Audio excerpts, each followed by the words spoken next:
কারো দাবি নিয়ে এসেছি বা ঝগড়া বিবাদ নিয়ে এসেছি। আমি এসেছি একটা পার্লার ওপেনিংয়ে, এখন যদি ভাইরাল করে দেন, হোয়াট ক্যান আই ডু?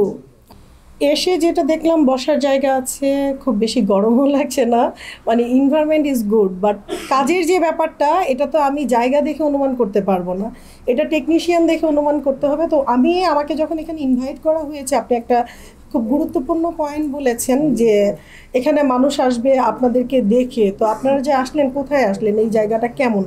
তা আমি ওনার সম্পর্কে জেনেছি, আখি ইসলাম সম্পর্কে জেনেছি, উইশি, তার কোয়ালিফিকেশন কি, এখানে যে সে বিউটি পার্লার। আপনারা বললেন যে আমি বিগতকালে দেখা যায়নি, কেন আসি না, এই কারণেই আসি না যে একটা ব্র্যান্ড আমি প্রমোট করলাম। আমি এখন হয়তো পিছিয়ে আছি, আপনাদের এই মিডিয়া অঙ্গন থেকে হয়তো কিছুটা পিছিয়ে আছি, অনেকের সাথে দৌড়াতে যাচ্ছি না, বা দৌড়ালেও পারবো না। কিন্তু বিগতকালে আমি যতটুকু মানুষ আমাকে চিনেছে, জেনেছে, সেই আস্থার জায়গাটা আমি নষ্ট করতে চাইনি। সেই জন্য আমি অনেক জেনে শুনে বুঝে একটা জায়গায় পা রাখি। তো ওনার সম্পর্কে আমি জেনেছি, জানার পরে আমার মনে হয়েছে উনি আস্থার জায়গাটা সম্পূর্ণ রাখতে পারবেন, দ্যাটস ওয়াই এখানে আসা। ফিতা কাটা বা উদ্বোধন যেটাই বলি, সেক্ষেত্রে মনে হয় কিনা আপনাদের তারকা খ্যাতির কিছুটা ভিন্নতা ঘটে? এটা বিগত 5-6 বছর মনে করেছিলাম, মনে করে বের হয়নি, বের না হয়ে দেখছি হারিয়ে যাচ্ছি। যারা বের হচ্ছে আপনারা তাদেরকে নিয়ে হই হই রই রই একটা কাণ্ড ঘটাচ্ছেন। এমনও একটা ব্যাপার দেখা যাচ্ছে, তাদের ছবির নাম বা তারা কোথায় কাজ করেছে কোনো কিছুই জানা যায় না, তাদেরকে নিয়ে আপনারা হই হই রই রই কাণ্ড। আর কত হারাতে থাকবো বলেন? এই হারিয়ে যেন না যায়, এই জন্য মাঝে মাঝে আসতে হবে, এই জন্য আসলাম। এটা তো আমি ভাইরাল কোনো কাজে আসি না, আমার কোলে কি আর থাক, আমি এগুলো আমি বলতে চাচ্ছি না। আমি কি কারো দাবি নিয়ে এসেছি বা ঝগড়া বিবাদ নিয়ে এসেছি?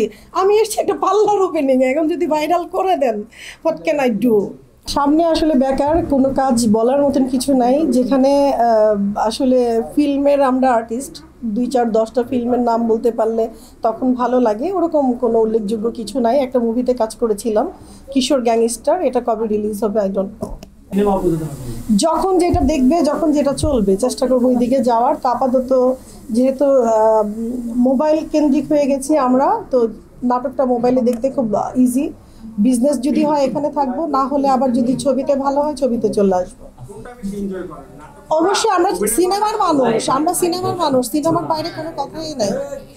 তারা হচ্ছে বিভিন্ন জায়গায় চলে যাচ্ছে, তাদেরকে নিয়ে মানে কারণটা, এবং আপনিও সেই নাটকের প্রযোজনা করেছেন, সে বিষয়ে একটু বিস্তারিত জানতে। আমি অনেকগুলো নাটক সিরিয়ালি করেছি, যতগুলো করেছি সবগুলোতে আমি চেষ্টা করেছি আমাদের সিনেমা অঙ্গনের যারা আছেন, যারা কাজ করতে পারছেন না বা যাদেরকে অনেক মেধাবী বাট ডাক পড়ছে না, আমি তাদেরকে নিয়ে কাজ করছি। এটার কারণ হচ্ছে আমি তাদের সাথে বড় হয়েছি, তারা আমার মানুষ, এই জন্য।